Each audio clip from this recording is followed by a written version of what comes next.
que no es sencillo afrontar, que la emoción juega su rol, la presión también en los futbolistas. No todos pueden aislarse y estar de alguna manera tranquilos previo a un debut en el Mundial. Bueno, es el caso de la selección argentina de fútbol. Después cada uno lo vivirá como lo siente. La procesión muchas veces también va por dentro. Exactamente, pero además consultas que se hacen eventualmente, dado estos contextos, a profesionales como a quien le vamos a preguntar a continuación. Hay un aumento de entre el 15 al 20% de consultas por cuestiones cardiovasculares antes de un evento de las características de las que vamos a vivir esta noche. Por ejemplo, en un partido de la selección. Seguramente esto también aumenta a medida que estás mirando el partido. Imagínate Claro, cómo va el resultado y un montón de situaciones más. Pero el que sabe es él. El que sabe es quien nos acompaña del otro lado, el doctor Santiago Sanfilippo, que ya está junto a nosotros en este martes. Bienvenido, Doc. ¿Cómo le va? ¿Cómo le va, Santiago? ¿Cómo anda? ¿Qué tal, chicos? ¿Cómo andan? ¿Todo bien? Gusto, ¿cómo están? Bueno, ¿por dónde va la mano aquí con el tema de la presión, la emoción? Está todo vinculado, ¿no? De alguna manera. Bueno, para aquellos que evidentemente les gustan el fútbol o aquellos que se acuerdan del fútbol simplemente cuando está la selección, pero lo viven con toda la fuerza, con todo el empuje, con todo el cariño, hay que tener algún tipo de recomendaciones. Es decir, fundamentalmente cuando estamos en una situación de estrés y a veces este tipo de eventos nos producen una sensación de estrés, de inquietud, de nerviosismo, ansiedad, de irritabilidad. Todo esto hace que cuando uno se pone muy nervioso, muy tenso, comienzan a actuar los mecanismos de defensa que normalmente actúan ante cualquier evento que nos agrede. Y esto puede ser una agresión, por ejemplo, si lo vemos desde el punto de vista emotivo. Y entonces lo que se hace es liberar cierto tipo de hormonas, como el cortisol, por supuesto, la adrenalina, que es otro de los factores importantes. Esto lo que hace es producir en forma secundaria un aumento de la presión arterial, fundamentalmente. Claro. Y este aumento de la presión arterial se puede traducir luego en alguna alteración de tipo cardíaca, por ejemplo. Totalmente. Como último, digamos, y más grave problema, podemos recurrir a que se puede llegar a dar un infarto cardíaco, por ejemplo, pero como uno de los últimos. Pero además, doctor, perdón, me pongo a pensar también, además los condimentos, más allá de lo que uno siente al ver un partido de fútbol. Hay gente que fuma muchísimo cuando ve un partido de fútbol. Bueno, el alcohol también juega su rol importante. Ahí hay unos condimentos extra que imagino que no juegan de la mejor manera en este caso. Sí, fundamentalmente, mira, hay dos cosas que actúan en esto, o tres diría. Sí. Uno es el tabaquismo, como vos bien dijiste, el aumento del consumo del cigarrillo. Increíble. Eso te produce una vasoconstricción intensa, disminuye el tamaño de las arterias y por lo tanto también aumenta en forma secundaria la hipertensión. Y otro es el consumo de alcohol. El consumo de alcohol también tiene mucha importancia porque el alcohol de por sí mismo te produce arritmias cardíacas, que es otra de las condiciones que vemos en los pacientes cuando se libera mucha adrenalina, arritmias en el corazón, un corazón que no late normalmente, sino que late en forma rítmica. También puede producir el alcohol puede producir aumento de la tensión arterial, por supuesto, y todo eso te puede llegar a producir cualquier tipo de problema. Lo gracioso de todo esto es que pensamos que es lo contrario, ¿no? Decís, no, me voy a relajar. Te vas a relajar y en el medio del partido te das cuenta que no.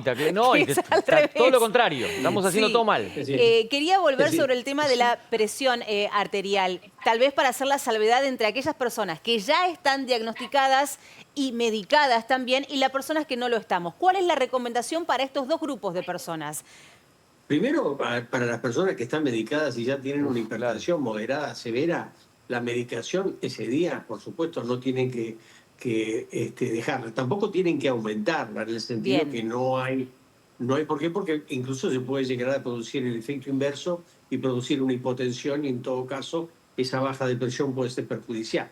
Entonces, algunos incluso recurren a sedantes, recurren a psicofármacos, cosa que yo no aconsejo hacer. Un té de tilo, por ejemplo, algo que lo relaje un poquitito.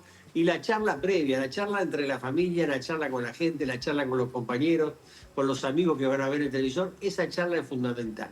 Y otro aspecto, chicos, saben que hay que tener en cuenta también, es que el paciente, que la persona no tiene que estar los 90 minutos del partido más el entretiempo sentado. Eso es importante que uno se levante, camine. mirá vos. En el entretiempo. Exacto. Qué- Y qué durante el detalle. partido quizás darse una vuelta alrededor del sillón. Eso es importante porque evita las contracturas, evita los dolores, evita las posiciones anómalas. Y eso también te puede traducir porque te puede llegar a producir un dolor y ese dolor también se traduce en un aumento de la presión arterial. O sea que todo termina más o menos en lo mismo. Digamos, debemos cuidarnos. Y por último, te diría una recomendación, aparte, es también la comida. No tenemos que aprovechar previamente, 2 horas ¿Cómo antes, haces ahí? a atosigarnos de comida y para hacer un gran festejo y para ver todos en conjunto llenarnos de empanada, tarta y demás cosas Picada. como para Sí, amenizar. un digamos. asadito Tiene que con ser- achuras. Exacto. Entonces, bueno, me parece que eso también hay que cuidarlo. Digamos, eso es lo más importante. Hay que tener en cuenta que la temperatura no nos ayuda, hace mucho frío, eso Sí. ayuda también a que aumente la presión arterial, aumenta la vasoconstricción, disminuye el calibre de las arterias. Entonces, en un ambiente bien calefaccionado, también es necesario tener en cuenta ese tipo de factor. Parecen cositas chiquitas, pero estas cosas pequeñas nos van ayudando a tratar de pasar estos que no son traumas en realidad. Hay cosas que son mucho peores, pero que a los que nos gusta el fútbol, a los cuales nos gusta la selección, especialmente a los hinchas de Boca, esto nos provoca siempre, un cierto estrés que comienza inclusive antes del partido. Sí, totalmente. Ni hablar, No durante ni el hablar. partido. Totalmente. Exacto. Ahora, me parece también fundamental, y ya para ir cerrando, que son recomendaciones que vale para adultos, pero que bien vale también para los jóvenes, para los adolescentes, que tienden a vivirlo con muchísimo fervor, a los partidos de la selección, particularmente en contexto del Mundial. Sí, por supuesto, hay que vivirlo con fervor. Por supuesto, el ganar, perder o empatar está dentro de los cánones. Seguro, Sí, hay que no tenemos entenderlo eso negar. también. Sí, sí, sí. Ya nos ha pasado algunas veces que hemos perdido, como cuando perdimos el primer partido con Camerún, pero después nos recuperamos perfectamente. Entonces no hay que poner todo el énfasis en un partido y como ese No es vida o muerte, no es vida o muerte, Ni hablar. hay que entenderlo eso. Es verdad. Exactamente. Es un resultado deportivo. Exactamente. Totalmente. Entonces hay que disfrutarlo. Para disfrutarlo hay que tomar todas estas medidas. Ahí va, Bien. perfecto. Doc, Muy bien. muchísimas gracias. Impecable, doctor. Buen arranque de semana para usted, y a mirar con tranquilidad por lo menos este primer partido de la selección. Igualmente, un beso grande, que esté muy bien y un saludo a su compañera. Dale, Bueno, hasta luego. serán enviados, serán enviados. Un abrazo. Hasta luego. Hasta luego.